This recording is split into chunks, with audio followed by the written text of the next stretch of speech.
सबसे पहले कमेंट करके मुझे ये बताओगे कि सर मेरा प्रिपरेशन इतना इतना परसेंट हो चुका है, सर मेरा ना कम से कम सर 20% प्रिपरेशन हो गया है, 30% प्रिपरेशन हो गया है सर। इस तरह से आप मुझे कमेंट करके बताओ। अब देखो प्रिपरेशन में क्या क्या चीजें आपकी हो जानी चाहिए। देखो प्रिपरेशन किस तरह से होना चाहिए। देखो सबसे पहले आपको क्या करना है पता है, कॉन्सेप्ट।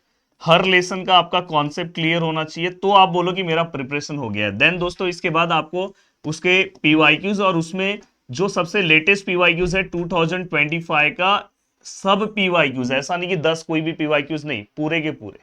और उसके बाद दोस्तों और भी आप पीवाईक्यू सॉल्व कर पा रहे हो तो अच्छी बात है, पर ये होना चाहिए। और साथ में दोस्तों इसके बाद आपको क्या कवर करना चाहिए, देन दोस्तों इसके बाद आपका मॉक टेस्ट। मॉक टेस्ट भी इस लेसन का आपका डन होना चाहिए, और साथ में आपने डीपीपी भी डन किया होगा। अगर आपने इतने सीक्वेंस से अगर हर एक लेसन कवर किया है तो ऐसे आपने कितने लेसन कवर कर दिए, आप कमेंट करके मुझे बता सकते हो।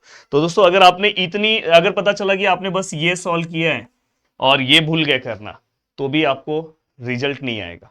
अगर पता चला आपने ये दो सॉल्व किया है तो हो सकता है कि आपका रिजल्ट आए, पर उतना अच्छा नहीं आएगा, क्योंकि ये दोनों भी बहुत जरूरी है। तो हर लेसन के लिए आपको इस तरह से चलना होगा। मैं यहां पे आपको बताने वाला हूं 20 डेज में आपका क्या प्लानिंग होना चाहिए, किस तरह से आपको जाना है, जिससे आप आराम से 20 डेज में भी बहुत अच्छा स्कोरिंग कर सकते हो। पर उसके पहले मैं आपको बता दूं, आज हमारे एप्लीकेशन के ऊपर हमने सोचा है, देखो एप्लीकेशन पहले मैं आपको दिखा दूं। इस एप्लीकेशन पे आज बहुत बड़ा, मतलब अभी तक उतना बड़ा ऑफर नहीं आया था हर एक सब्जेक्ट में, आज है। अगर आपको जुड़ना है तो आप जुड़ सकते हो। मैं आपको दिखा रहा हूं सबसे पहले, देखो एप्लीकेशन में क्रैश कोर्स 2026। अब देखो दोस्तों इसमें अगर आप जाते हो तो देखो यहाँ पे, ये देखो ऑलरेडी हमने मैथ 2 में ऑलरेडी 3 लेसन कवर कर दिए दोस्तों। अगर आप जाके एओडी देखोगे 7 घंटे का मैंने लेक्चर्स कवर कराया दोस्तों। ये देखो ये क्रैश कोर्स है, आप जाके प्लीज विजिट करो और देखो। आपको भी इसी लेवल का क्या करना है दोस्तों, प्रिपरेशन कवर करना है। अभी देखो, और पार्ट 1 में अगर आप जाके देखोगे तो पार्ट 1 में हमने लगभग 4 लेसन्स कवर कर दिए दोस्तों। देखो mathematical logic, matrices, pair of straight line आज ही खत्म हुआ है, एंड लीनियर प्रोग्रामिंग आज से मेरे दो दो लेक्चर्स हैं। आज शाम को भी मेरा लेक्चर है। आज शाम को मैं 11th का एमएसटी सीटी का पार्ट कवर कराने वाला हूं। आज हम शाम को स्ट्रेट लाइन कवर करेंगे। एंड देन दोस्तों मैं आपको ये बोलूंगा, ये कवर होने के बाद देखो हमने यहाँ पे मॉक टेस्ट लगाया है। ये देखो यहाँ पे मॉक टेस्ट है।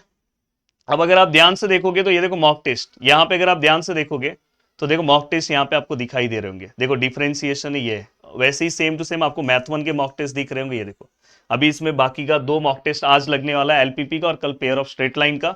और हमने 4 4 लेसन वाइज भी मॉक टेस्ट दिया है। देखो एक मॉक टेस्ट हमारा 4 लेसन का यहाँ पे, जिसमें डिफरेंशिएशन, लॉजिक, मैट्राइसिस, एओडी। तो आपको ये प्रिपरेशन कवर करना है। और सबसे बड़ी बात है कि आज आपको जो कूपन कोड हम दे रहे हैं, चाहे वो फिजिक्स हो, चाहे वो केमिस्ट्री हो, चाहे वो बायो हो, सभी के ऊपर दोस्तों आपको जीडीए 200 का कूपन कोड मिल रहा है। आज तक इतना बड़ा कूपन कोड नहीं दिया है। बस रीजन यही है कि देखो जो बच्चे स्टार्टिंग से जुड़े थे उन्होंने पढ़ाई किया है, पर अभी भी बहुत टाइम है, अभी भी बहुत ज्यादा सिलेबस नहीं हुआ है। हाँ, अराउंड 20 to 25% सिलेबस हुआ है, मतलब अभी भी आप जुड़ के बहुत अच्छा काम कर सकते हो। ये सब आप 2 दिन में सुबह से शाम बैठो, ये सब पार्ट रिवाइज कर दो, फिर आप 2 दिन के बाद हमारे साथ आ जाओ लाइव में। अब मैं आपको बता रहा हूं कि 20 डेज का आपका प्लानिंग क्या होना चाहिए दोस्तों। जीडीए महाराष्ट्र एप्लीकेशन डाउनलोड करके दोस्तों आप ये जुड़ सकते हो।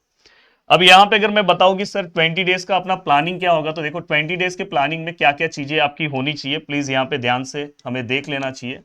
अब देखो दोस्तों यहाँ पे अगर समझो मैं, आज डेट है दोस्तों 15 ना, मैं यहाँ पे कंसिडर कर रहा हूं दोस्तों 16 से, 16, 17, 18, 19, 20, 21, 22, 23, 24, 25, 26, 27, 28, 30। मैं जानबूझ के 30 तक ही ले रहा हूं। एंड दोस्तों इसके बाद 1 2 3 4 5, हाँ, और जानबूझ के यहाँ 6 तारीख ले रहा हूं। अभी भी ये 20 डेज में आप करिश्मा कर सकते हो दोस्तों। बस आपको मेहनत करना होगा, सुबह शाम। सुबह थोड़ा सा मेहनत कर लो, शाम को थोड़ा सा मेहनत कर लो। अब देखो दोस्तों आप में से 2 कैटेगरी के स्टूडेंट हैं, एक है पीसीएम और एक है दोस्तों पीसीबी। अब मैं आपको ये बोलूंगा, जैसे मैं एक ऐसा स्टूडेंट था, मेरा पीसीएम भी था, मेरा बायो भी था, पर मैं बायो पढ़ाई नहीं करता था। बस मेरा मेन फोकस पीसीएम पे था। तो आप में से ही बहुत सारे ऐसे स्टूडेंट होंगे, क्योंकि मुझे पता था कि मेरे को इंजीनियरिंग में ही जाना है, पर बायो मेरा सब्जेक्ट था। तो मैं आपको ये बोलूंगा कि आपको क्या करना है कि ऐसे अगर आपका सब्जेक्ट है तो आप उसका, जैसे अगर समझो किसी स्टूडेंट को पता है कि मेरे को इंजीनियरिंग में जाना है पर उसका बायो है, तो थोड़ा बहुत बायो बस लेक्चर देखो, उसके बाद उसको लर्निंग मत करो। पर अगर आपको पता है कि मेरा यही सब्जेक्ट, यही मेरा सपना है, इसके लिए आप 100% जी जान लगा दो दोस्तों। देखो अगर आप पीसीएम स्टूडेंट हो तो मेरा सबसे ज्यादा फोकस रहेगा कि आपका इस सब्जेक्ट के ऊपर जी जान लग जाना चाहिए, जी और जान।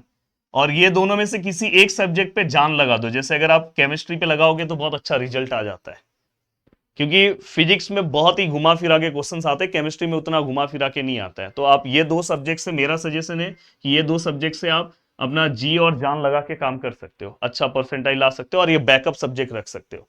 और अगर आप बायो के स्टूडेंट हो, सेम सजेशन, इसके ऊपर आपको जी जान दोनों लगाना है, इसके ऊपर जान लगाना है और ये बैकअप सब्जेक्ट, हमेशा एक बैकअप सब्जेक्ट साथ में रखो। इवन बहुत सारे ऐसे रिजल्ट्स हैं कि एक बच्चे को एक में 49 परसेंटाइल है, हाँ, दूसरे में 99 परसेंटाइल है और एक में 98 परसेंटाइल है, फिर भी इसको जो परसेंटाइल, ओवरऑल परसेंटाइल आया ना 99 पॉइंट समथिंग, ऐसे भी रिजल्ट्स बनते हैं।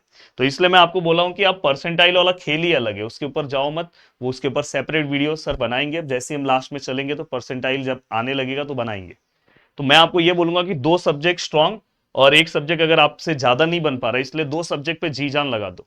अब बात है कि सर 20 डेज है, अगर आप रोज एक एक लेसन कवर करते हो रोज, तो भी हमारे मैथ में टोटल 25 लेसन है।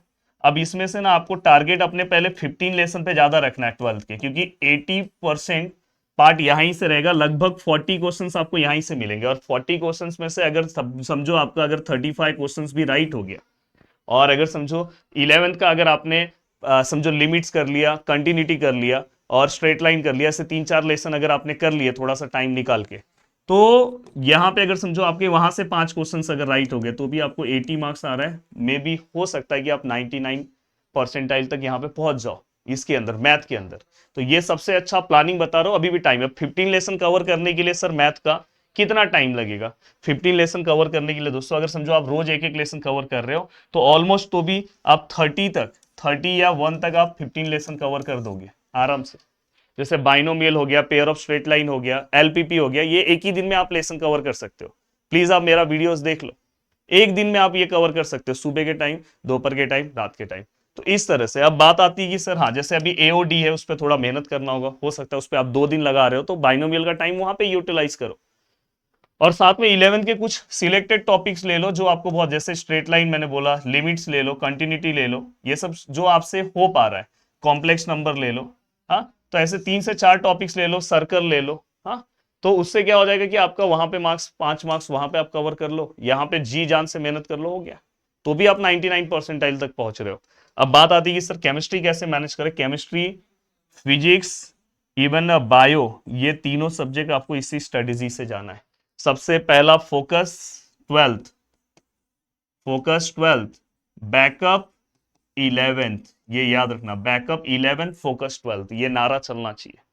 आप आराम से, अब देखो ज्यादा हार्डली, देखो आपको दिन में, अब देखो आप आज से पढ़ाई स्टार्ट कर रहे हो या आपने शायद पहले से स्टार्ट किया है, उतना अच्छे से नहीं किया है, तो हार्डली आपको किस तरह से जाना चाहिए पता है? ये देखो यहाँ पे आपका जो प्लानिंग बनना चाहिए, अराउंड 8 घंटे के आसपास आपको लेक्चर्स देखना है रेगुलर। 8 घंटे तो देखना ही पड़ेगा दोस्तों। देखो लेक्चर्स देखने से क्या होगा पता है? 16 घंटे का आपका एफर्ट्स कम हो जाएगा। जो आप 16 घंटे का, जो आपका 8 घंटे लेक्चर्स देख के आपका 16 घंटे का आउटपुट आपको मिल जाएगा, मतलब आपको बहुत सारा काम आपका ईजी हो जाएगा। फिर आपको सेल्फ स्टडी कम से कम दोस्तों आपको 8 घंटा करना चाहिए। तो 8-8 16 घंटा तो मिनिमम। कोई आपको बोलेगा कि 5 घंटे पढ़ के सीईटी निकालो, नहीं, 16 घंटा तो मिनिमम आपको पढ़ना पड़ेगा दोस्तों, ये चीज का ध्यान रखना। और मुझे आप प्रॉमिस करो कि यस सर मैं 16 घंटा पढ़ूंगा। तो मिलते हैं दोस्तों नेक्स्ट वीडियो में। बाय बाय, टेक केयर, जय हिंद, और बहुत ही अच्छे से पढ़ो। जय महाराष्ट्र दोस्तों। और जुड़ना है तो जीडीए महाराष्ट्र एप्लीकेशन पे जुड़ो, और जल्दी ही कुछ बड़ा आने वाला है।